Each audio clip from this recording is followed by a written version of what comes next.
Boa noite! Estamos juntos aqui mais uma vez, graças a Deus, depois dos 20 minutos de tempestade e das mais de, no caso hoje, 72 horas sem energia, que é o caso do Pedro.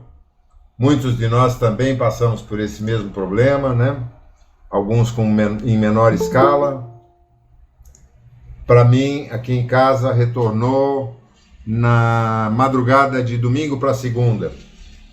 Até então foi uma tortura. E dessa vez mais grave, porque em muitos locais, aqui por exemplo, além da energia elétrica, fiquei também sem internet e sem acesso à rede de celular. Não conseguia nem fazer nem receber ligações pela rede. Vamos falar um pouquinho sobre isso também, mas primeiro vamos deixar o pessoal chegando aí. Oi, Vanessa, boa noite.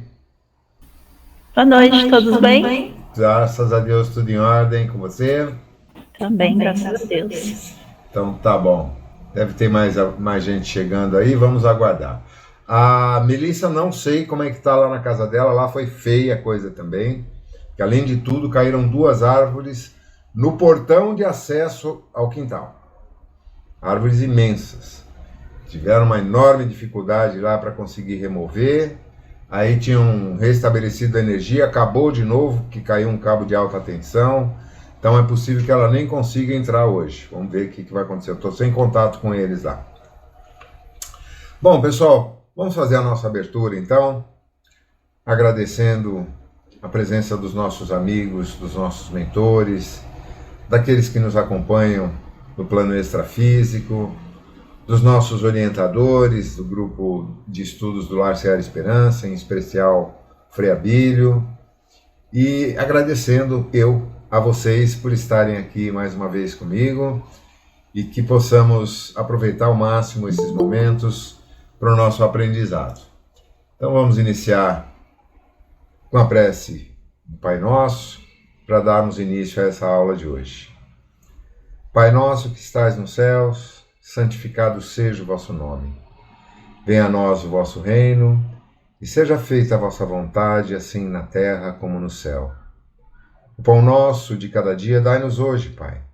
Perdoa-nos por nossas ofensas, assim como devemos perdoar aqueles que nos ofendem.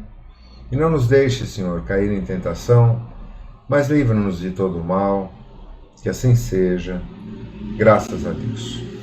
Um pequeno alerta inicial que eu acho oportuno em decorrência desse episódio que sofremos e, no caso, alguns, né, o Pedro também está sofrendo, possivelmente a Melissa, ainda hoje, passadas mais de 72 horas daqueles 20 minutos de tempestade e ainda muita gente sem energia elétrica.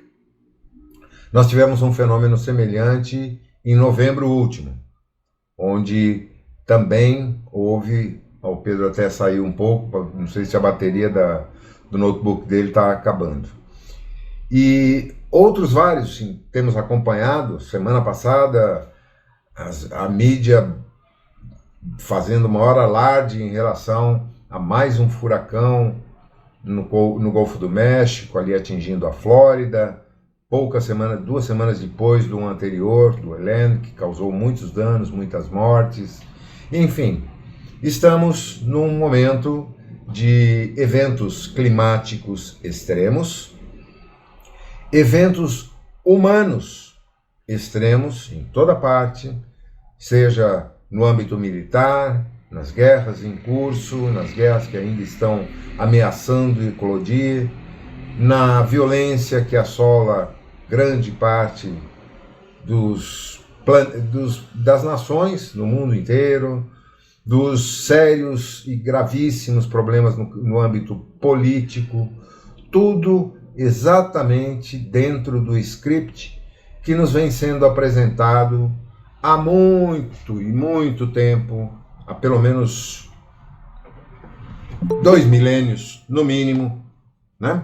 Então, nada que estejamos agora vendo pela primeira vez. Tudo isso já foi previsto, orientado, já falamos muito sobre isso, eu não quero aqui entrar no âmbito do contexto apocalíptico, né? Mas é parte do processo de transição e é parte principalmente das provas pelas quais todos nós temos que passar, como alunos que somos dessa escola chamada Terra. Então é importante a gente aprender com esses episódios, com essas situações, a nos tornarmos mais resilientes. Não apenas no sentido de nos precavermos do ponto de vista estritamente material. Não adianta a gente só ficar se preocupando em estocar mantimentos, estocar água, manter uma reservinha de dinheiro em espécie em casa, porque se há um problema mais sério e mais duradouro, nós não temos mais dinheiro, nós só temos bits nas nuvens, e sem a internet tudo aquilo que nós achávamos que tínhamos deixa de existir, né? Mas principalmente nos prepararmos mental e emocionalmente para que, diante de quadros como esse, consigamos manter a sanidade mental, o equilíbrio, a harmonia, a paz interior e, acima de tudo, a confiança, a fé e a esperança num futuro melhor. Que tudo aquilo que está acontecendo é parte de um cenário para o qual fomos preparados e que agora estamos sendo submetidos às provas finais, que sempre são difíceis.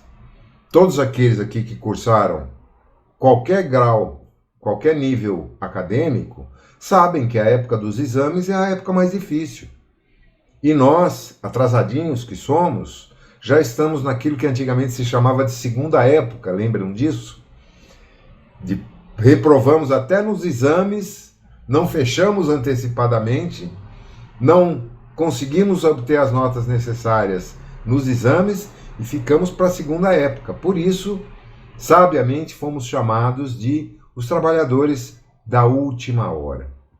E como tais, devemos estar dispostos e preparados. Para quê?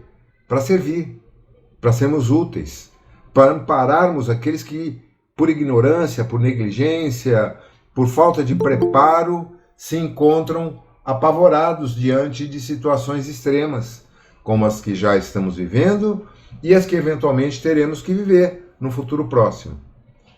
Quanto melhor preparados estivermos, quanto mais estivermos mentalmente e emocionalmente fortes e equilibrados, melhor poderemos atender, acolher, amparar os que estiverem desalentados, desesperados, sem enxergar um palmo diante do nariz. Concordam comigo? A gente vê nos momentos de dificuldade extrema que temos passado em várias situações, e estamos passando com as secas no Nordeste, recentemente com as enchentes no Sul, o quanto é importante pessoas que estejam, mesmo sendo afetadas duramente, preparadas para, apesar das suas dificuldades e sofrimentos, estarem dispostos a auxiliar o outro, auxiliar o próximo.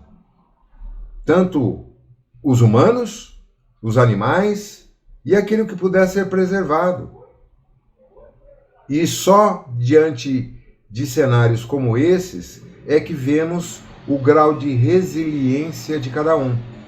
Há aqueles que só se preocupam consigo próprios, que querem que o vizinho, o parente, o conhecido e principalmente os desconhecidos se virem. Eu quero proteger o meu, eu quero dar um jeito de resolver a minha situação, porque eu estou passando por isso. E aqueles que, abrindo mão, muitas vezes, das suas casas, das suas famílias, tendo perdido familiares, perdido tudo aquilo que construíram na vida inteira, estão ali na linha de frente, se solidarizando e agindo para amparar e auxiliar o outro. Da mesma forma, nós, do ponto de vista da espiritualidade, que fomos e temos sido esclarecidos, orientados, preparados, temos que fazer jus a tudo aquilo que recebemos, ao privilégio de estarmos diante de situações para as quais fomos orientados e preparados. E não é fácil. Quando a água chega aqui, é muito fácil a gente entrar em desespero e esquecer de olhar para o lado, que pode ter alguém que já afundou de vez, e mesmo com um pouquinho de possibilidade de respirar, a gente pode tirar a cabecinha do outro que estava lá embaixo d'água. É mais ou menos isso. Então era esse o recadinho que eu queria compartilhar com vocês e que eu venho recebido com muita intensidade. Bom, vamos lá. Vamos dar uma acelerada, porque como eu escrevi no nosso grupo, nós temos apenas essa aula e mais duas para terminar esse capítulo 10, que é a continuação da aula do Dr. Inácio, e depois um trecho mais curtinho, que é a entrevista com o Pai João. Tá ok? Então eu vou procurar dar uma acelerada na leitura aqui e deixar os comentários para o final. O texto de apoio do Livro dos Espíritos, questão 164, a pergunta é: a perturbação que se segue à separação da alma e do corpo é do mesmo grau e da mesma duração para todos os espíritos? Não. Depende da elevação de cada um. Aquele que já está purificado se reconhece quase imediatamente, pois que se libertou da matéria antes que cessasse a vida do corpo. Enquanto que o homem carnal, aquele cuja consciência ainda não está pura, guarda por muito mais tempo a impressão da matéria. E eu faço uma pequena observação aqui. Ele está indicando os dois extremos, aquele que já está purificado e aquele que está completamente perdido na matéria. Existem infinitas gradações entre esses dois extremos, consequentemente, infinitas situações com as quais o espírito, após o desencarne, se encontra ao partir para o plano extrafísico. Continuando aqui a leitura da aula do Dr. Inácio. Reflitam, qual o projeto de cura que vocês propõem para as 3 perdas essenciais? Lembrando aqui que ele citou na última aula, como 3 perdas iniciais, a perda da autoimagem, que projetamos ao longo da nossa vida inteira, a perda de bens materiais e a perda da vida física. Essas são as 3 perdas essenciais. Vamos alinhar o conceito de que trabalhar perdas é curar medos. Um projeto que vise tratar os medos é algo que poderá ser utilizado em 56% dos casos em nossos atendimentos. É claro que as particularidades de cada personalidade vão exigir complementos e roteiros específicos. A Azul está mandando mensagem aqui. Deixa eu ver o que acontece com ela.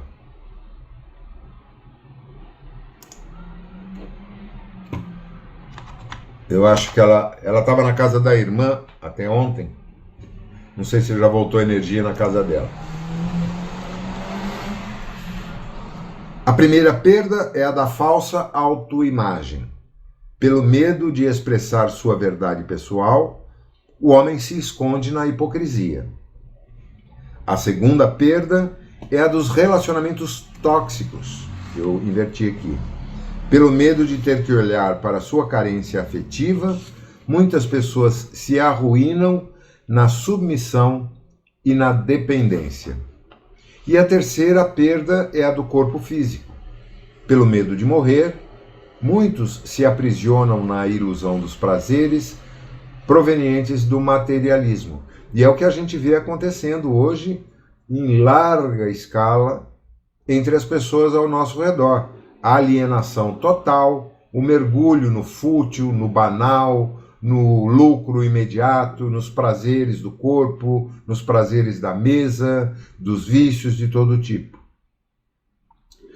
Autoimagem falsa, relacionamentos tóxicos e a morte são nossos fundamentos de exame para estudar os sistemas emocionais de fuga do enfrentamento que resultam em hipocrisia, dependência e ilusão. Agora vocês podem começar a apresentar suas respostas. Quem vai começar? E aí? Alguém se habilita? Nem eu. Vamos ouvi-lo aqui que nós temos mais a aprender. Doutor Inácio, eu quero começar. Diga seu nome e setor de trabalho na Casa de Piedade, por gentileza. Meu nome é Manuel, trabalho nas câmaras de recomposição da memória. Deixa eu ver se tem mais alguém querendo entrar aqui. Acho que não. Vanessa deu boa noite, ok. Só ver, acho que a Azul está respondendo. Estou na minha irmã, o sinal está ruim. Amanhã eu vou para casa e assisto o vídeo. Então tá, uma boa noite para a Azul. E a Azul assiste mesmo, a gente sabe que ela participa pra caramba. Que tipos de casos são atendidos nesse setor? Explique para que todos aqui entendam. Lá são atendidas pessoas que desencarnaram e perderam as referências mentais. Sem memória, o ser humano não é capaz de dizer qual cor está vendo. Aliás, nas primeiras semanas de tratamento, os internos sequer conseguem pronunciar uma palavra. Perdem, inclusive, a memória cognitiva. Em qual estado esses pacientes ficam na ala? Parecem robôs. Conseguem andar, movimentar-se com ajuda, mas não se localizam e nem se expressam. Boa noite, Sandra. Estamos aqui já dando continuidade à aula do Dr. Inácio, tá? Sobre como projetos de cura para os 3 principais medos. Os medos da perda da autoimagem, da perda dos relacionamentos tóxicos e da perda da vida física. E um dos trabalhadores da Casa de Piedade se propôs a apresentar o primeiro projeto, respondendo a pergunta de Dr. Inácio. Ele está explicando a situação em que se encontram as pessoas nessa ala onde ele trabalha. E qual a sua contribuição para a nossa tese em relação aos medos? O que tenho aprendido nesses serviços com pacientes desorientados comprova a estatística elevada a que o senhor se referiu. O caso de Anita foi avaliado por nossa equipe na enfermaria onde Carminha trabalha, contando com o pai João e outros companheiros aqui presentes. O senhor tem muita razão ao dizer que a falsa autoimagem é a porta para a hipocrisia. De tanto sonhar pelos outros, muitos encarnados terminam ficando órfãos de seu ideal pessoal. Suas aspirações murcham gradativamente e vão se atolando em um vazio que os consome. Tudo isso porque sufocam sua realidade pessoal, sufocam seu eu verdadeiro em meio a tantas mentiras que constroem para si mesmos, erguendo uma prisão em torno de sua vida mental. Olha que profundo isso, gente. O quanto todos nós, em algum momento, em alguma situação das nossas vidas, não podemos estar ou já termos incorrido nesse erro gravíssimo de tentarmos com tanto empenho resolver os problemas do outro, projetar os nossos sonhos nos outros, nos acharmos capazes de solucionar todos os problemas do mundo, lembrando Raul Seixas naquela música, sendo carpinteiros do universo, e deixando de olhar para nós mesmos, para os nossos sonhos, para os nossos propósitos de vida, para os nossos objetivos e ideais. Muitos alimentam um medo cruel ao ter de olhar para a sua verdade pessoal e aceitar quem realmente são, com suas limitações, defeitos e vícios, mas também com muitos valores que se encontram sufocados debaixo da hipocrisia. Como defesa, criam o eu ideal, uma representação intelectual do que pensam que são. O ego assume o comando desse processo, distanciando a pessoa do que realmente sente e é. Suas emoções são ignoradas e o processo de desnudar-se a si próprio lhe seria muito doloroso. Por isso teme o eu real e foge dele. Somente com uma profunda honestidade emocional, o ser humano conseguirá desenvolver sua autenticidade. E para que essa honestidade existe, ele vai precisar investigar persistente e corajosamente os seus sentimentos e acolher sua sombra interior com a luz da sinceridade, para descobrir quais são os traços que definem sua identidade essencial. Uau! Que lição profunda! Acolher as sombras à luz da sinceridade. Olharmos para dentro de nós mesmos sem fingimento. Reconhecermos, sim, nossos defeitos, nossos vícios, nossas falhas de caráter, nossos inúmeros defeitos. Porém, em paralelo, também reconhecermos as nossas virtudes, as nossas qualidades, que muitas vezes se desenvolveram a partir dos nossos erros e das nossas sombras. Isso é muito lindo e muito profundo. E é uma lição muito difícil de aprender, hein, gente? Gravem bem esse texto, recomendo que aqueles que têm o livro leiam novamente esse capítulo, reflitam profundamente a respeito, porque vai diretamente alinhado àquilo que eu passei como mensagem de abertura, a desenvolvermos a fortaleza mental e emocional para enfrentarmos com resiliência as situações externas às quais venhamos a nos defrontar. E também as nossas problemáticas, os fantasmas que escondemos debaixo da cama, dentro do armário. Correto, Manuel, você teceu ponderações muito afinadas com o que temos aprendido. De alguma forma, já conheço bem o seu projeto, Dr. Inácio. Acresci apenas um pouco do que eu tenho recolhido nas lições dos serviços de socorro. Você acrescentou muito. Eu queria lhe pedir mais um esclarecimento que pode ser útil para todos. Pois não, doutor. Entre os casos que você atende, explique a relação entre perda de memória e hipocrisia. Vamos lá, mais uma aqui, hein? Quanto mais nos afastamos de nossa realidade espiritual, do eu real, mais aumentam as chances de vivermos um processo desses logo que a perda do corpo físico acontece. Encontramos nessas circunstâncias a aplicação clara da conhecida perturbação após a morte, que foi muito bem estudada por Allan Kardec no Livro dos Espíritos, nas questões 163 e 164, que nós lemos no texto de abertura, não vou reler aqui, né? A hipocrisia que surge como efeito desse comportamento não consiste apenas em enganar conscientemente alguém a respeito de nossa identidade. Ela também está presente no fato de não fazermos conexão com quem somos realmente, com a realidade individual de cada um. Ao longo da vida, adotamos o comportamento de fazer de conta que somos quem pensávamos e desejávamos ser. Ai!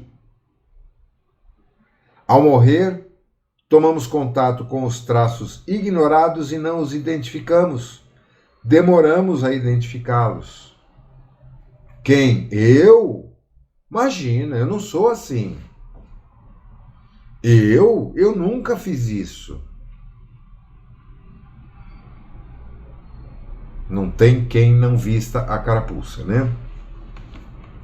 Hipocrisia causa doença mental do lado de cá. Ao viver na Terra uma vida falsa a respeito das emoções, não temos como fugir delas do lado de cá.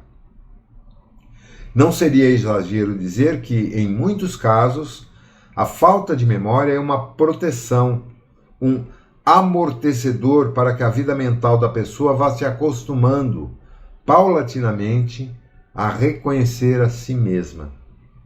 Os quadros são muito cruéis, doutor Inácio. Quando se começa a retomar a memória, o desequilíbrio é inevitável. Gente, como é difícil olhar no espelho de nós mesmos. Quem já teve essa experiência, já, sei lá, através de terapia, de algum tratamento psicológico, ou de autorreflexão mesmo, já passou por isso, sabe o quanto é doloroso a gente se enxergar como realmente somos, não como aquilo que desejamos e projetamos ser. Mas, apesar de difícil, doloroso, é profundamente recompensador, porque a partir daí nos fortalecemos, e muito, e deixamos a hipocrisia de lado, assumimos aquilo que somos com muito mais naturalidade, sem a preocupação de agradar ninguém. Não sendo grosseiros, de forma alguma, pelo contrário, isso desenvolve em nós a humildade para aceitarmos os outros como realmente são, sem julgar, sem comparar, ou seja, tirando o ego de cena. Deixa ele lá, continua fazendo as suas tolices, mas ele não se manifesta mais predominando o seu controle nas nossas vidas. Manuel trouxe considerações muito apropriadas. Quem deseja curar o medo de ser quem é, vai ter de pedir ajuda para identificar sua sombra interior e lapidar sua autenticidade. Destaco na fala desse trabalhador a honestidade emocional como caminho de superação do medo e perda da falsa autoimagem. Vamos para o segundo item, que, aliás, é o tópico central de nosso encontro. Quem deseja falar algo sobre o medo de perder os relacionamentos tóxicos? Deixa eu ver se tem mais alguém aqui. Não é nada conosco. Desculpe, eu estou abrindo o WhatsApp porque eventualmente tem pessoas que eu sei que não estão conseguindo entrar ou por falta de energia ou por qualquer outra razão, e a gente no mínimo deve atenção a elas, né? Como é o caso da Zoe. Doutor Inácio, você, Carminha, não vai querer me abraçar novamente, vai? Vocês lembram do início da aula, né? Que ela comentou baixinho ali pro pai João que ela estava sentindo vontade de abraçar o doutor Inácio, e ele percebeu e brincou com ela, né? É uma figuraça esse cara. Talvez, doutor, por isso é sempre uma alegria poder receber o seu carinho e a sua atenção. Já vi que saio casado daqui hoje, brincou o doutor Inácio, provocando mais risos entre todos. Doutor, o senhor realmente tem razão ao afirmar que há medo de se perder os relacionamentos tóxicos. Parece ser mesmo um drama do planeta. Está tão difícil amar que, quando alguém consegue um relacionamento, prefere mantê-lo, mesmo que em condições tóxicas, para não perder os ganhos secundários. Olha outra paulada aqui. O apego que nós desenvolvemos pelos nossos relacionamentos, por piores que eles estejam, vem aquele velho adágio, né? Ruim com, pior sem.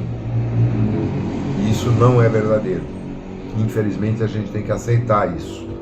Que em muitos casos, viver um relacionamento tóxico por conveniência, para simplesmente trazer as recompensas aparentes que a gente pode desenvolver, sufoca o eu e mata qualquer resquício de amor que possa haver.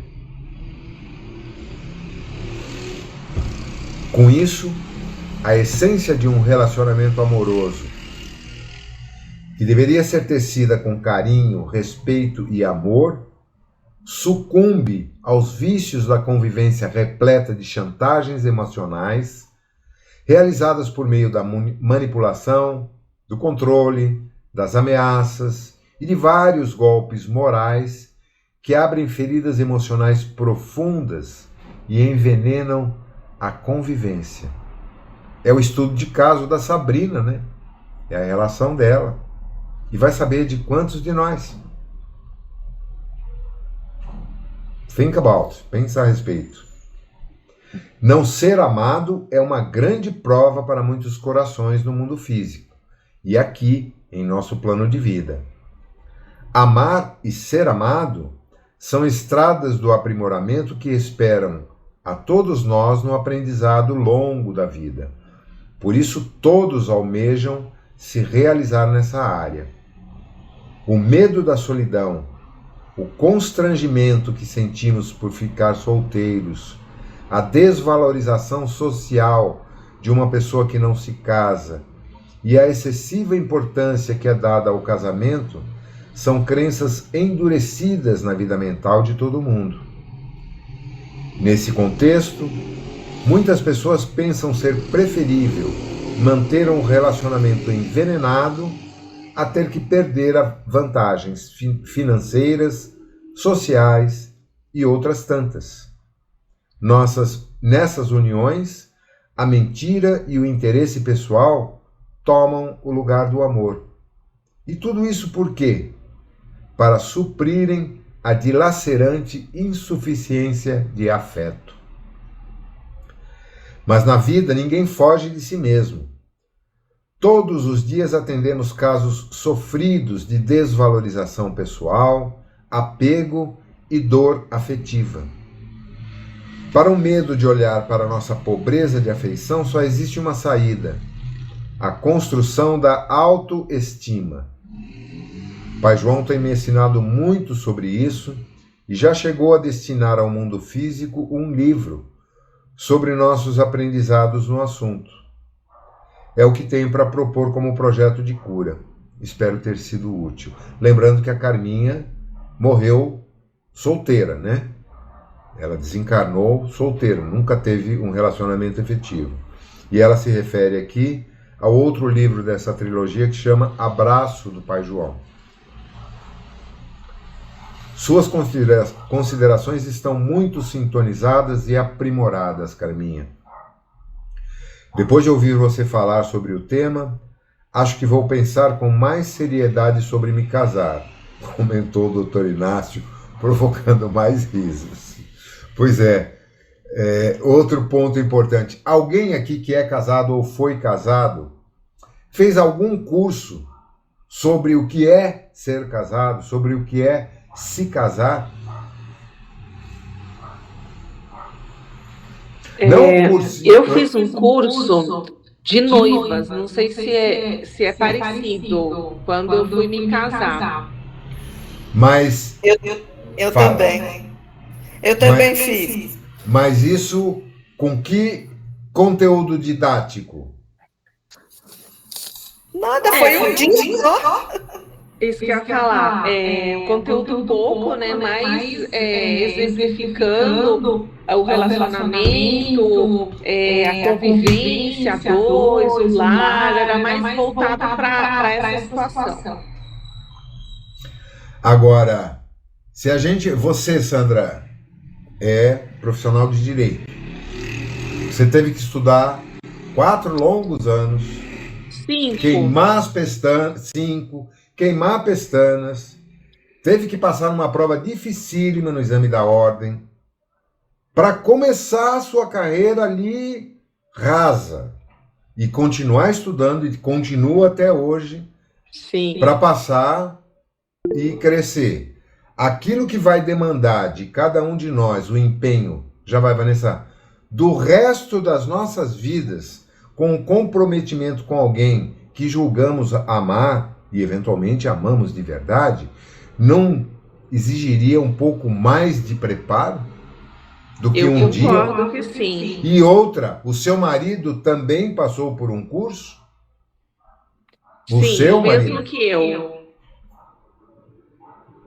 Percebem? É um gap, uma lacuna brutal na nossa sociedade judaico-cristã.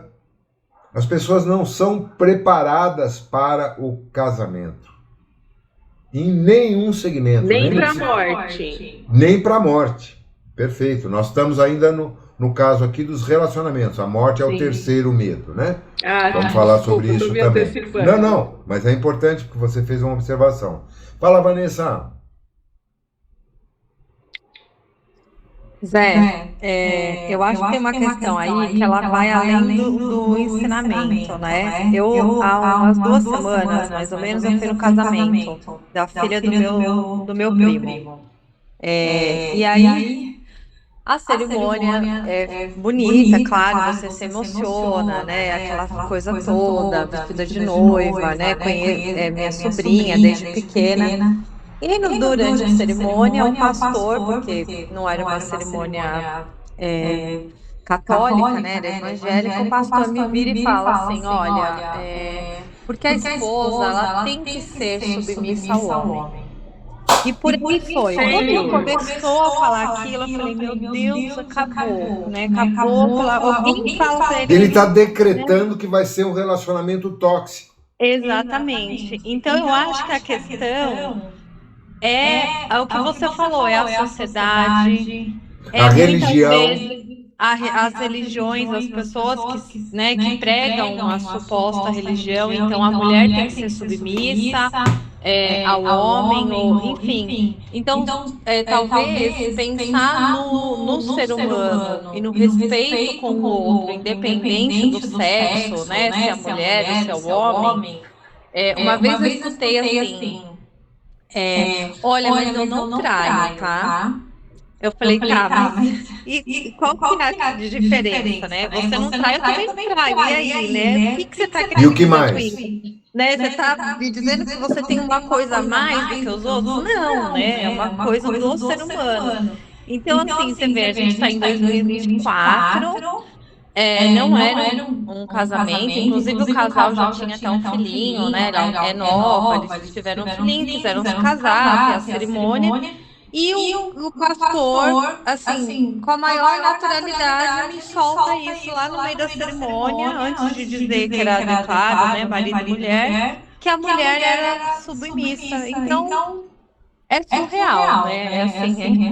Que É preparo teve esse pastor, como tem um padre que, por exemplo, é proibido pela igreja de se relacionar afetivamente, para falar sobre relacionamentos afetivos?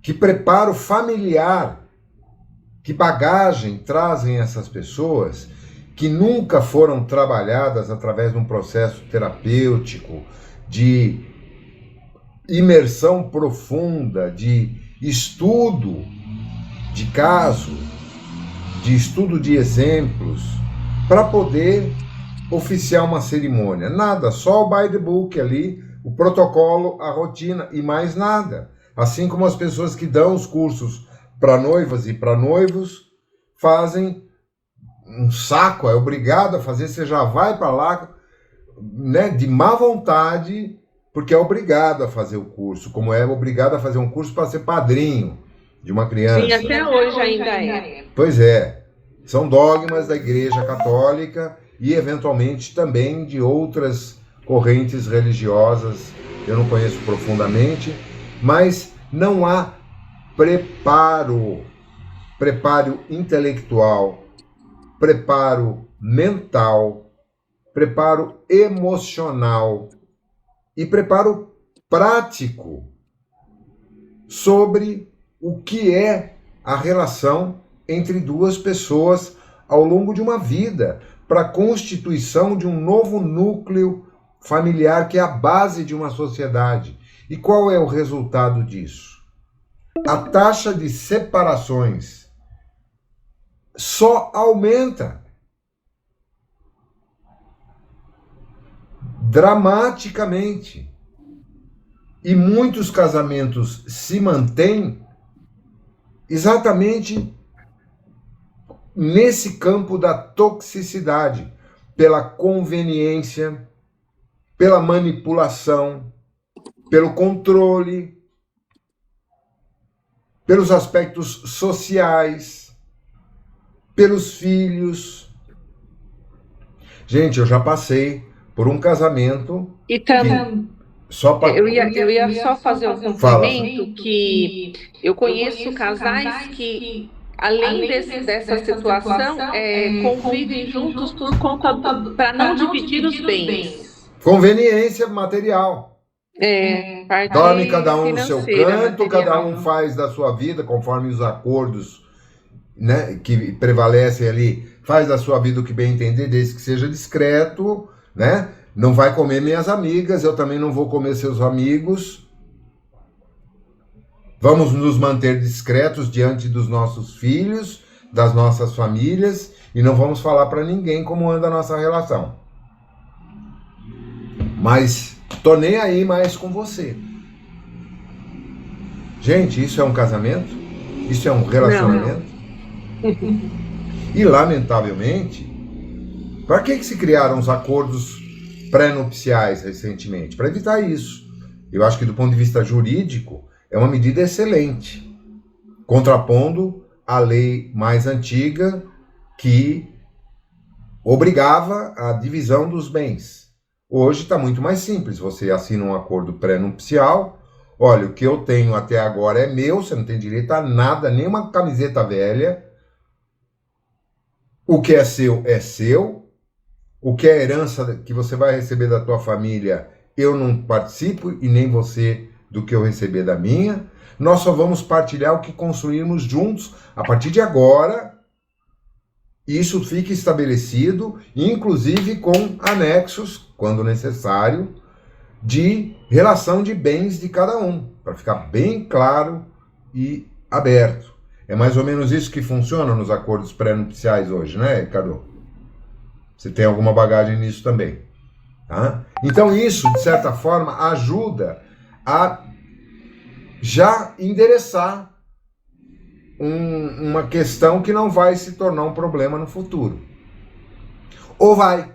Eu conheci uma pessoa recentemente que estava se queixando. Ela tem um relacionamento com um cara quase 20 anos mais velho, já há muito tempo, estão juntos há 15 anos. Ele desenvolveu câncer, está no tratamento, tá difícil, o relacionamento entre os dois praticamente não existe mais. Os filhos dele, como não havia acordo pré-nupcial, apareceram com advogados e exigiram que ela assinasse um documento abrindo mão de qualquer direito sobre os bens dele. E ele ficou do lado dos filhos. O que acontece com o relacionamento dele? Ela podia brigar na justiça? Bom, podia. Não tinha um acordo pré-nupcial. Teoricamente, ela teria direitos. Mas ela já tinha a vida dela antes de conhecê-lo, tinha o seu comércio e tal. Resolveu abrir mão de tudo, inclusive dele, é claro. Esses são alguns aspectos que envolvem principalmente o lado material, financeiro, econômico, que afetam tanto as partes quanto os filhos, se houver. E as outras partes ainda muito mais importantes. O relacionamento realmente afetivo, a sexualidade. Ninguém fala sobre sexualidade. Muitas vezes, só um instantinho, Ricardo, um homem, antes de se casar, levou uma vida totalmente dissoluta no campo do sexo, frequentando bordéis, saindo com prostitutas e tendo uma noção de sexualidade totalmente distorcida, eventualmente trazida de traumas de infância que não foram suficientemente esclarecidos. Aí ele se casa com uma mulher que vem de uma família extremamente pudica, onde falar sobre sexo era um anátema, não tinha nenhuma orientação, nenhuma informação. e os dois vão para a cama. O que vai dar aí? Vai dar ruim. Vai haver choque. Vai haver traumas. E a mulher, muitas vezes, por falta de orientação, vai se submeter e nunca vai ter prazer numa relação sexual. Pelo contrário, ela vai se sentir agredida. Aí ela vai ter filhos e os filhos vão absorver isso.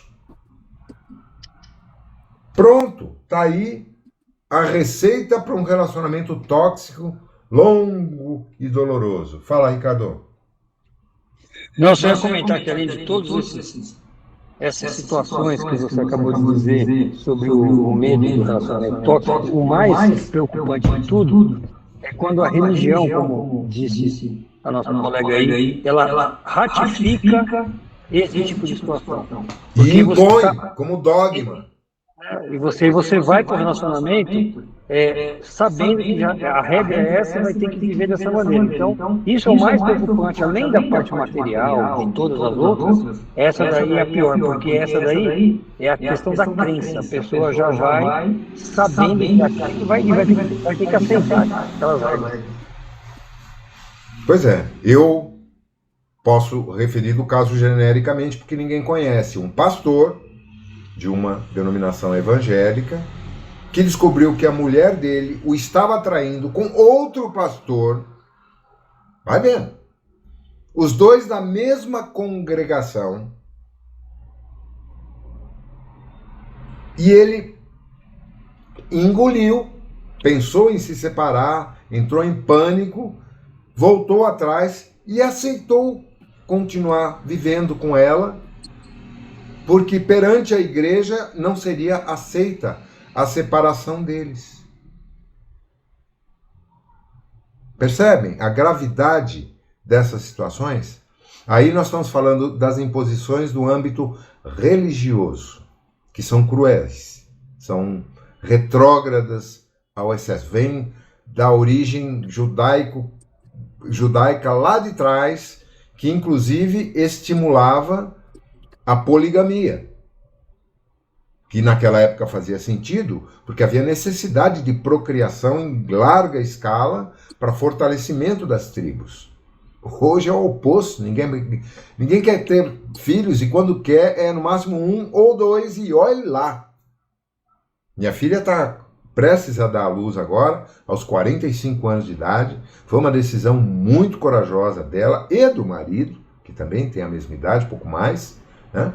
Enfrentar o risco de uma gravidez, apesar que hoje já está bem mais contemporizado, mas ela tem fatores de comorbidade, tanto que hoje ela está hospitalizada para controle do diabetes, porque a obstetra achou mais seguro, faltam 1 ou 2 semanas para o parto, mantê-la lá. Agora, tudo isso é parte de um processo perverso que a nossa sociedade nos impôs e que nós temos que resolver agora, não só para nós. Eu estou com 67 anos, eu me casei aos 19, saindo do quartel grávido, e tive 4 filhos, um atrás do outro, porque as pílulas falharam. Quando eu comecei a me dar conta de quem eu era, do mundo que tinha à minha volta, né? Eu lembro da música do Raul, das pedras chorando sozinhas no mesmo lugar. Não era bem o caso. Eu tive uma pessoa maravilhosa, a mãe dos meus filhos, que eu respeito até hoje, tenho contato com ela, não perdi contato com os meus filhos, mas naquele momento, com 28 anos de idade, não dava mais para viver aquele relacionamento e eu pulei fora. Não me afastei, não me omiti, mas saí do casamento. E entrei numa outra relação com outra mulher que tinha 2 filhas de um primeiro casamento, também traumático, abusivo. Ela perdeu a guarda das crianças, porque o marido tinha muito e ela não tinha nada. Depois de muita dor e sofrimento, resgatou a posse das filhas, e foi quando eu fui morar com ela e convivi com elas 8 anos. Eu acompanhei o quanto essas crianças sofreram por conta disso. Hoje as 2, felizmente, também são minhas amigas, como são meus filhos. Eu convivo com eles todos. Me separei, falei, bom, agora chega. Eu passei 20 anos casado, 12 com uma, 8 com outra. Eu vou passar pelo menos 20 anos solteiro. Tive alguns relacionamentos, não fui galinha, tive dois relacionamentos ao longo de mais de 15 anos, mas sem comprometimento, sem pensar em morar juntos, em casamento, nada disso. E passei bons períodos também sozinho, comigo mesmo. E nunca tive dificuldades de estar em solitude, morando comigo mesmo, cuidando das minhas roupas, cuidando da minha casa, cuidando da minha vida, do meu trabalho, saindo, me divertindo, sem a necessidade de uma companhia. Até que conheci uma pessoa muito legal, madura, equilibrada, tivemos um relacionamento legal durante um bom tempo, surge um imprevisto ocasionado pela família, preocupada com grana, porque ela tinha muito mais do que eu. E isso magoou profundamente. Quando ela me falou que queria se separar, porque a família dela estava achando que eu estava querendo me aproveitar dela. Relacionamento tóxico. Terminou. Depois de algum tempo, nós voltamos a sair, mas não mais no grau de relacionamento que tínhamos antes. Era só ficar, como a expressão usada na época. Íamos dançar, viajávamos finais de semana, jantávamos, fazíamos um monte de coisa juntos. Ela lá, eu cá, nunca mais pisei na casa dela, nos encontrávamos fora, distantes. Até que eu conheci outra pessoa que realmente mexeu comigo depois de anos como amigo. Aí eu cheguei para outra com quem eu estava e falei, estou gostando de alguém. O trato é transparência. Então eu não vou me sentir mais confortável de continuar tendo intimidade com você pensando em outra pessoa. Se quiser continuar a ser minha amiga, vai ser muito legal. Mas se não quiser, eu vou entender e respeitar a tua decisão. Beleza. Fui tocando. Quando terminou o relacionamento que essa pessoa por quem eu me interessei e comecei a gostar tinha com outra pessoa, isso demorou, aí a gente passou a ter mais liberdade de conversar, de estarmos juntos, sem um beijo. Com muito respeito. Convívio, inclusive, familiar, etc. Até que, depois de um bom tempo, nós nos aproximamos e passamos a viver um relacionamento muito legal, maravilhoso, que durou até dezembro passado. Foram quase 20 anos que eu estive com Melissa. E eu me exponho aqui perante vocês, porque não é segredo para ninguém que nós não estamos mais juntos. Tá? Já vou te passar a palavra, Maria. Eu estou colocando um exemplo. Vai acabar o tempo. Tá, vamos pular para o próximo link, então. Tá? Tô fechando aqui. Obrigado, Marina, estava distraído. Ô, Miguel, clica no segundo link, tá? Tá ok, tá.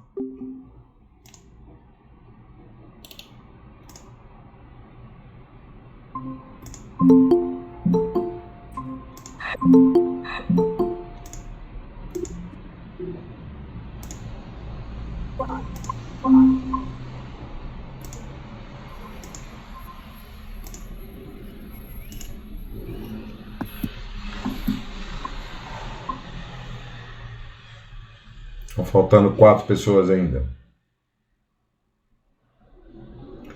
Ainda bem que você me avisou, Marina. Eu realmente não estava prestando atenção.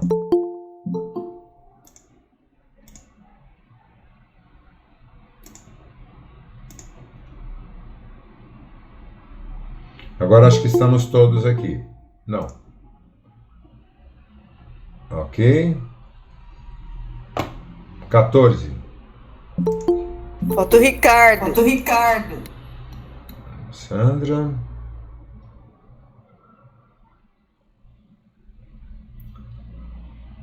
Só tá faltando o Ricardo agora, né?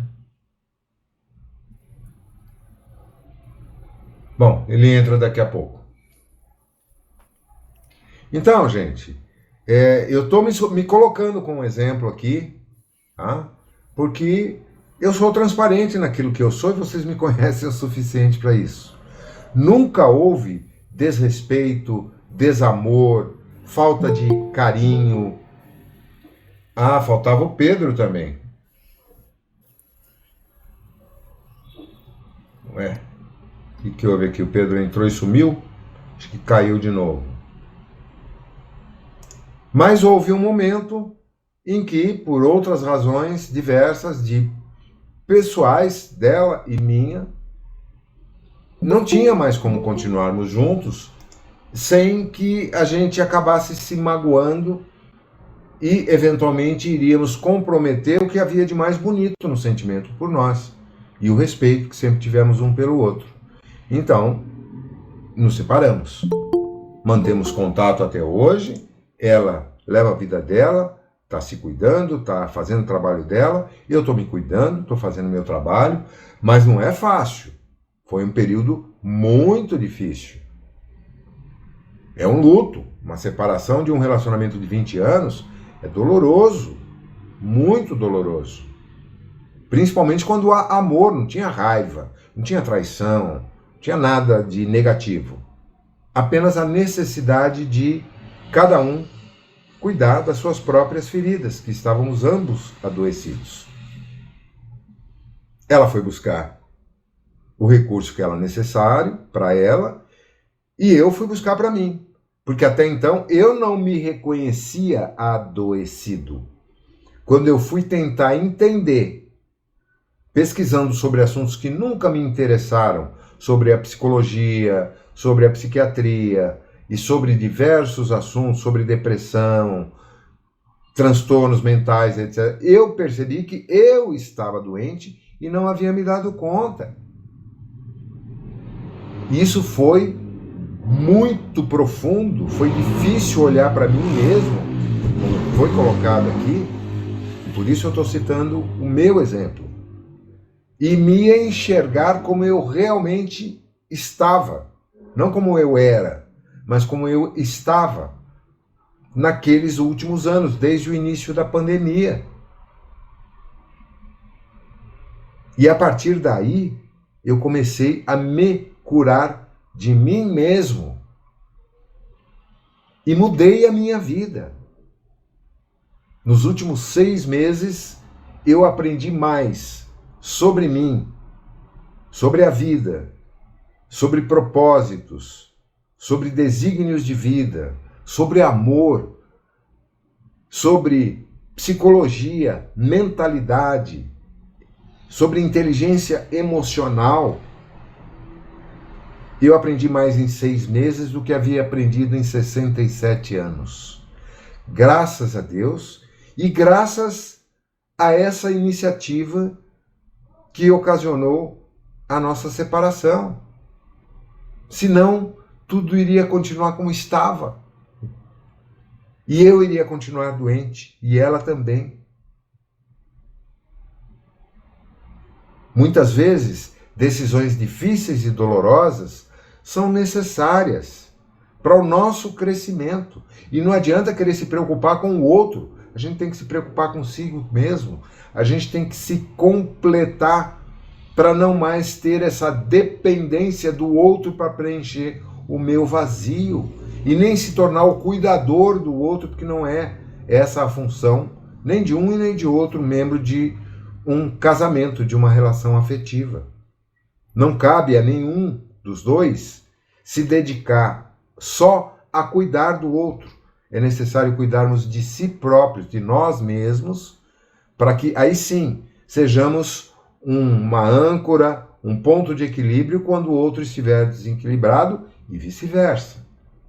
Agora, quando os dois estão desequilibrados, são 2 náufragos que não sabem nadar tentando salvar um ao outro, vão afundar e se afogar. Né? Então eu falo aqui de cátedra sobre esses assuntos.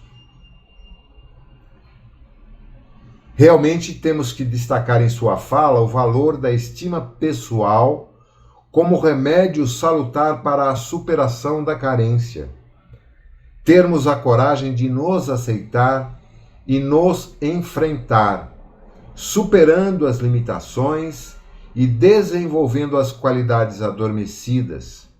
É um caminho de fortalecimento e conquista essencial para vencer a insegurança das perdas decorrentes dos ganhos secundários na convivência.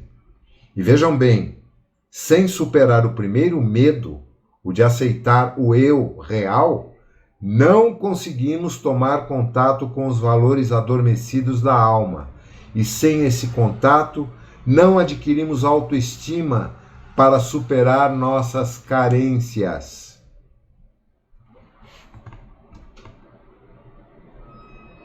É exatamente a história que eu acabo de contar para vocês, a minha história. Eu tive que passar por esse processo para resgatar as minhas qualidades a partir do reconhecimento dos meus defeitos, das minhas sombras. E hoje, 6 meses depois, eu sou outra pessoa. E afirmo isso com vocês com muita tranquilidade e convicção, com total honestidade e sem nenhuma preocupação com ética ou moral, porque eu estou sendo moral e ético ao fazer esse relato e esse desnudar público que implicitamente muitos de vocês já conhecem, mas que agora fica mais claro antes de encerrarmos esse ano, porque vocês que estão conosco há mais tempo convivem comigo e com Melissa ao longo desse período das aulas, não apenas das aulas online, mas as aulas presenciais há 12 ou 13 anos. E vamos continuar. Excepcionalmente, ela não está participando nessas últimas aulas, 2 delas por causa do curso e hoje possivelmente por defeito de comunicação mesmo. Mas fora isso, continuamos nos respeitando, continuamos buscando, sempre que possível, sermos úteis um ao outro. Não há desamor, não há nenhum tipo de situação desagradável. Muito bem, quem gostaria de falar sobre o medo da morte? E aí eu vou lembrar vocês de novo, pesquisem e vão buscar uma interpretação acústica do Gilberto Gil, que eu citei na última aula e quase perdi a gravação, porque na hora que eu fui subir o vídeo no YouTube, ele cortou por causa de direitos autorais. Vocês devem perceber, quem assistiu o vídeo depois, que teve um corte. Foi uma falha minha, eu tentei mostrar na tela essa música. E óbvio, estava invadindo direitos autorais. Então pesquise essa música, Não Tenho Medo da Morte. É muito instrutiva, é muito linda também. Doutor Inácio, eu tenho umas 20 perguntas sobre isso e não me atreveria a falar qualquer coisa sem antes obter essas respostas, manifestou um jovem assistente. Ai, ai, ai. Ele foi falar para o doutor Inácio que ele tinha perguntas. Como já foi orientado, guarde-as e use como pesquisa, pois serão muito úteis, porque eu não vou responder nenhuma. Certamente, nesse caso, se o senhor prefere não dar respostas, eu poderia arriscar a falar algo, mesmo com tantas dúvidas? A palavra está aberta a quem desejar. Todos os que estão falando certamente têm mais dúvidas do que respostas. Estamos aqui em aprendizado. Pelo menos é assim que eu me sinto. Então vamos lá, vou arriscar. Eu coopero nos setores de recepção no subsolo da Casa da Piedade, um lugar de muitas dores e loucura. Já observei que os pacientes que passam por lá e que apresentam alguma calmaria são os que cultivam a fé e guardam a consciência em paz. Era só isso que eu queria dizer. Gostei muito da sua participação, meu jovem. Disse muito mais do que possa imaginar. Qual o seu nome? Sou o José, do setor de higiene na recepção. Você conseguiria nos explicar por que os pacientes que têm fé e a consciência em paz, vão parar em um lugar com tanta dor e loucura? Paradoxo, né? Bem, há vários motivos, doutor, mas um dos principais é o desencarne por acidentes. A morte trágica costuma ser uma perturbação grave decorrente dos traumas mentais. Ocorre uma partida muito rápida, uma mudança brusca de planos de vida, seguida de impactos pavorosos, e isso traz um período longo de adaptação. Em alguns casos, são pessoas boas, de fé robusta e consciência em paz, mas ainda assim passam por momentos de muita dor e desorientação. Entretanto, um fato bem nítido: os que apresentam essas qualidades, seja em que circunstância for que tenham desencarnado, são os que mais rapidamente se recuperam. Eu acredito que só mesmo uma fé desenvolvida e a consciência tranquila podem reduzir o medo da morte, tanto para quem ainda está no corpo físico, quanto para os que aqui chegam. É o que observo trabalhando e também o que vivenciei na minha experiência no corpo físico. José, você foi muito feliz na sua participação. De fato, o medo da morte precisa de um antídoto que pode ser encontrado na fé. Esse sentimento que sustenta no coração a certeza de que nada pode interromper a caminhada da alma na direção da perfeição. Tomar contato com esse sentimento é sentir a alegria de viver com prazer e ser amparado por um ideal consolador. Quando a consciência nutrida pela leveza dos seus atos se alia a esse sentimento, a fé ganha proporções incalculáveis. O medo de morrer extingue-se ou pelo menos se reduz a proporções menos penosas. Vejo que acertei ao apostar na didática de fazer-lhes perguntas. Vocês se saíram muito bem. Eu vou começar a adotar esse método, viu, doutor Inácio? E não poderia ser diferente, porque foram para o trabalho antes do curso, que assumiu um papel complementar. Aprenderam muito mais realizando do que se ficassem só estudando. Nossos conceitos nesse curso vão servir apenas para que organizem melhor as coisas. Pai João, creio que por hoje é só, pois ainda teremos mais 9 encontros com outros temas. Podemos ficar por aqui, tenho que voltar ao trabalho. Doutor Inácio, sua apresentação foi maravilhosa e sua discussão rápida e direta. Todos nós aprendemos muito. Receba nossa gratidão e convidamos a todos para estar conosco amanhã no mesmo horário. Ainda teremos muitos dias com o Dr. Inácio para que ele possa ampliar nossos conhecimentos e nossa experiência. Após uma prece realizada em conjunto, todos se despediram e foram para suas atividades de rotina. Um pequeno grupo ainda ficou no salão, composto por Carminha, desencarnada, doutora Sandra, Demétrios, Sabrina, encarnados, e o pai de Sabrina, Humberto, e eu. Deixa eu ver como é que nós estamos de tempo aqui, temos mais 20 minutos. Gente, eu vou terminar essa leitura, falta uma página e meia só, tá? E aí, mesmo que fique resumido o comentário sobre essa etapa final, a gente vai ter a próxima aula inteira para falar sobre isso e, eventualmente, para comentar sobre o término desse capítulo e, eventualmente, darmos início ao próximo, que também é curto, que é a entrevista com o Pai João. Tá bem assim? Então, vou dar prosseguimento aqui. E foi Sabrina quem puxou o assunto. Estou sem palavras depois desse encontro. Quero aproveitar a ocasião para agradecer com a minha alma a bênção do amparo que recebi e ainda recebo de vocês, especialmente do meu paizinho. Logo o dia vai raiar e vou retornar ao corpo, mas antes quero ter a honra de dar um beijo no rosto de cada um de vocês, dizendo que minha gratidão ultrapassa a eternidade. Faça isso, minha filha, falou Humberto com carinho. A gratidão é um tesouro que une o nosso coração às leis poderosas e amplia ainda mais as bênçãos dos nossos caminhos. Para o senhor, Pai João, eu não tenho nem palavras. Fico muito emocionada só de olhar nos seus olhos. Abrace-me, Pai querido, e dê-me a sua bênção. Receba minha bênção, filha de Deus, e retorne em paz ao templo do seu corpo.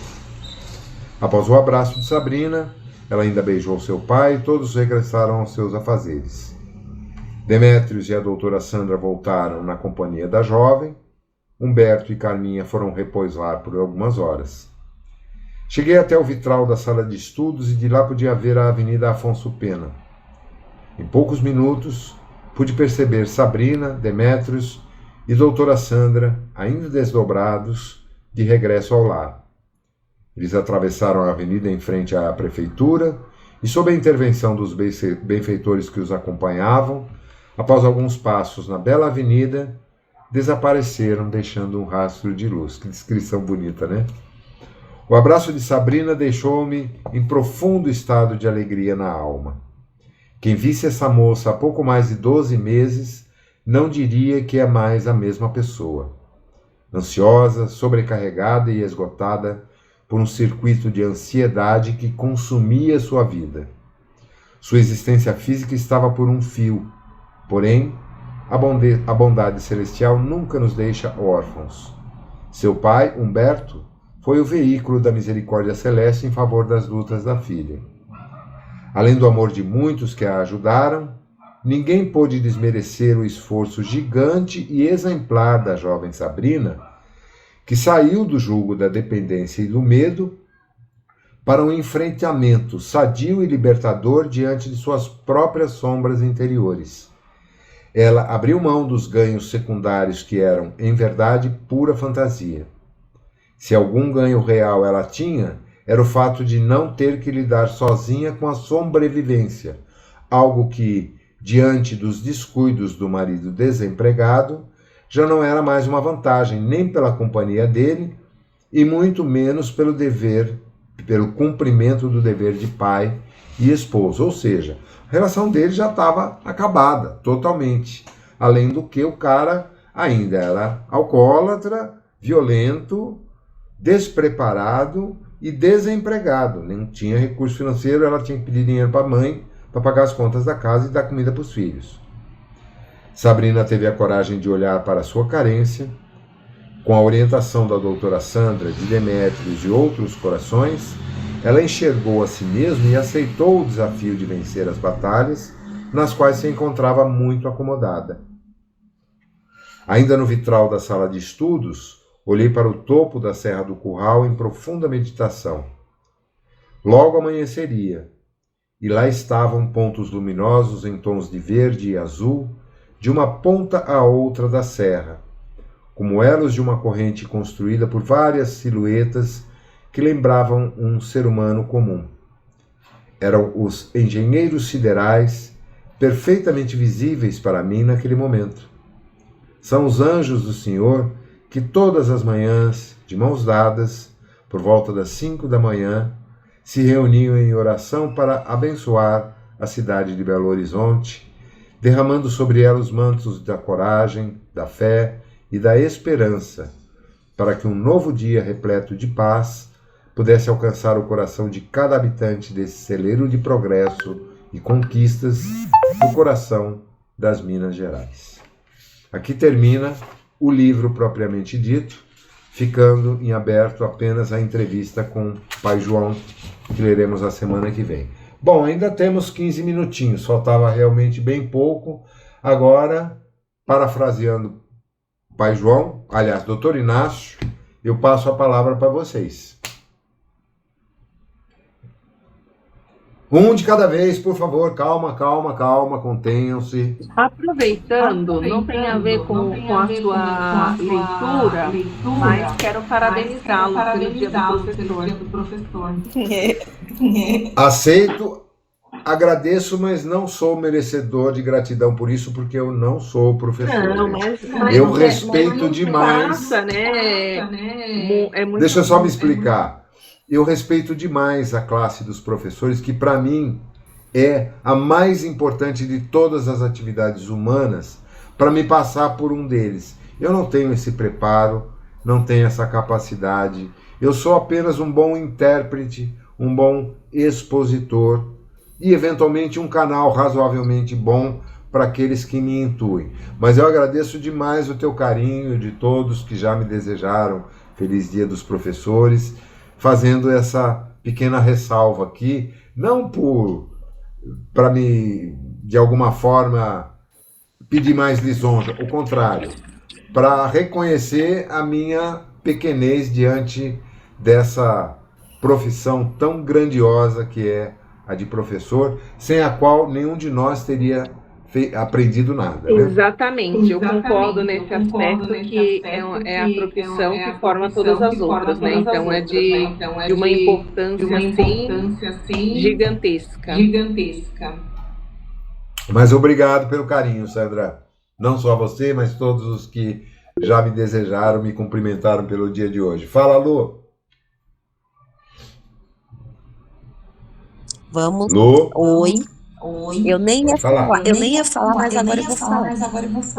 Então fale, coração. É engraçado. Eu estava vendo a respeito dessa história da gente olhar para dentro para se conhecer. Eu sou de uma família bem grande, nós somos em 4 anos. Éramos 10 mulheres e 4 homens. Eu sempre fui assim, a mosca morta, né? Eu não era nem a mais nova, nem a mais velha, estava ali no meio. Só que assim, a vida inteira eu tive muito medo de machucar as pessoas.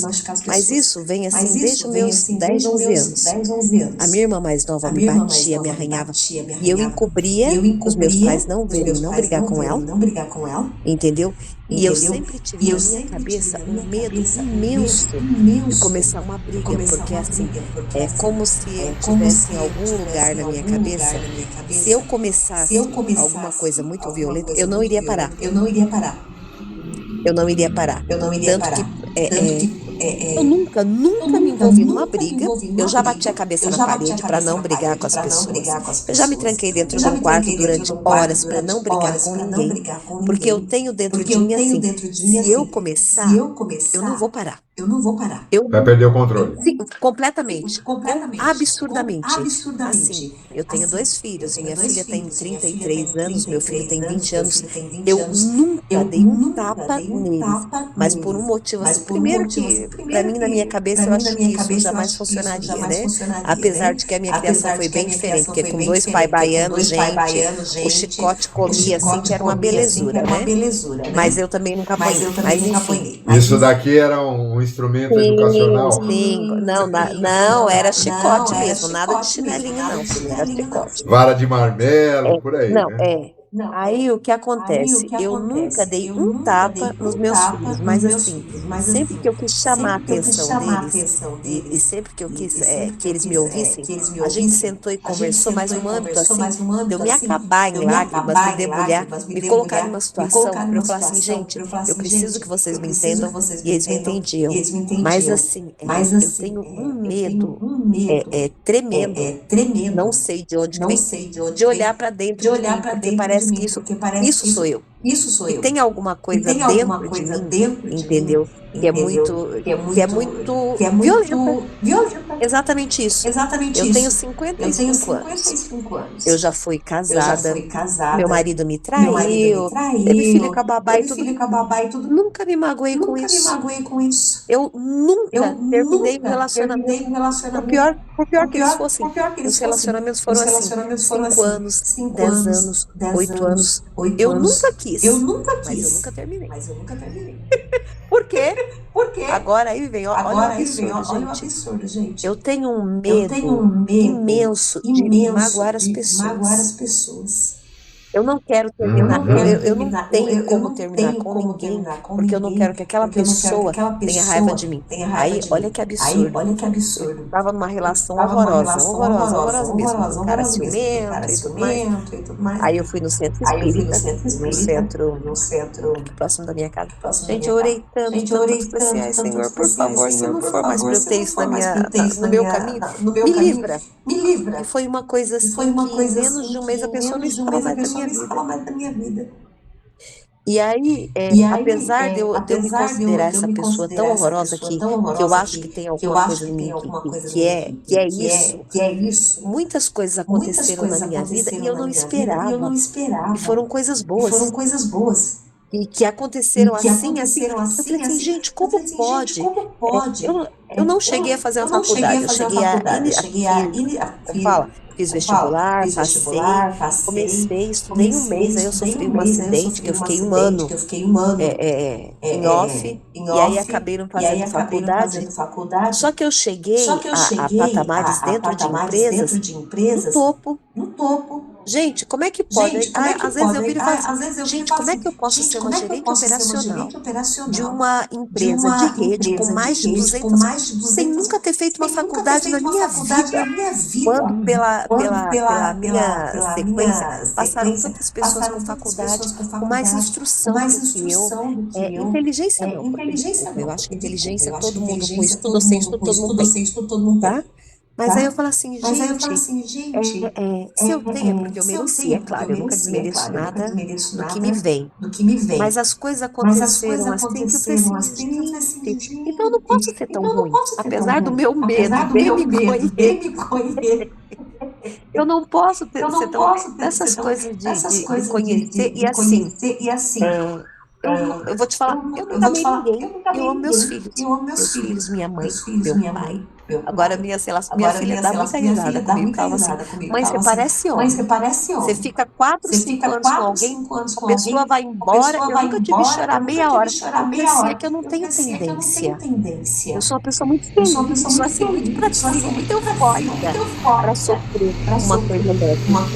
Ela fala assim, mas Ana, você não sabe errado. Minha filha já me falou isso assim umas 10 vezes. Ela falou assim, você não existe, você não tem sentimento. Eu tenho sentimento, só que eu penso assim, eu estou com tal pessoa, enquanto ela tiver alguma coisa para me dar, eu vou agradecer muito e vou tentar retribuir. A partir do momento que ela não tiver mais, ok, ela vai seguir a vida dela, eu vou seguir a minha, e tá tudo bem. Eu não quero esmola, eu não quero migalha, eu quero alguma coisa que você tenha para me oferecer de coração. Aí, mesmo assim, mesmo esse pensamento meu, eu falo assim, gente, como é que eu posso pensar assim? Eu sou seca. Olha o medo de se conhecer, né? História. Duas observações, eu não sou terapeuta, não sou psicólogo, nem orientador para poder falar algo sobre tua vida, Lu. Principalmente conhecendo apenas os detalhes que você está compartilhando aqui agora. Talvez a Mira queira dizer alguma coisa, mas a linguagem dela não é compreensível para nós, né? Mas duas coisas. Você teve relacionamentos tóxicos desde a tua relação familiar e que se repetiram ao longo da sua existência. E você nunca teve a decisão de você tomar a iniciativa e interrompê-los. Você aceitou o que rolou até que acabassem naturalmente. Ah, mas não doeu quando acabou? Sim, não doeu porque não existia amor, não existia nada. Quando não há amor, não há sofrimento. Mas, ao mesmo tempo, você também não se resignou a viver só. Você aceitou desenvolver relacionamentos, ou seja, você fez tentativas. Só que sujeitas a essa prisão interior que você se encontra até hoje, pelo que você relata. E eu acho que seria muito produtivo, muito interessante, mesmo hoje, aos 55 anos, você fazer esse mergulho interior e entender aonde estão as origens disso. Seja através de uma terapia, seja através de uma mentoria, de um curso, porque, sinceramente, orientação espiritual, nesse caso, ela é muito pouco produtiva, a meu ver. Tá? Eu acho que são raras as pessoas que atuam como médiuns preparadas para dar orientação, como é o caso citado aqui da doutora Sandra, que é uma profissional da medicina, formada e médium, e que atua numa casa que permite que ela use o seu atendimento profissional para ajudar pessoas. como no Seara, tem pessoas que são psicólogas e que prestam atendimento psicológico, sem nada a ver com o espiritismo, de forma gratuita. No Lar Celeste também. Aí sim, é um atendimento profissional. Quanto à qualificação acadêmica, o fato de você ter chegado a um cargo de gerência de alto nível numa grande empresa, mesmo sem ter uma formação acadêmica, não vejo nada de anormal nisso. Eu já falei isso para vocês aqui. Eu saí da escola e não concluí a antiga 6ª série do ginásio. Aliás, 2ª série do ginásio, que seria a 6ª série do ensino fundamental hoje. E, no entanto, eu tive e tenho bastante responsabilidade, qualificação e conteúdo. E conheço pessoas igualmente bem-sucedidas que não têm formação acadêmica.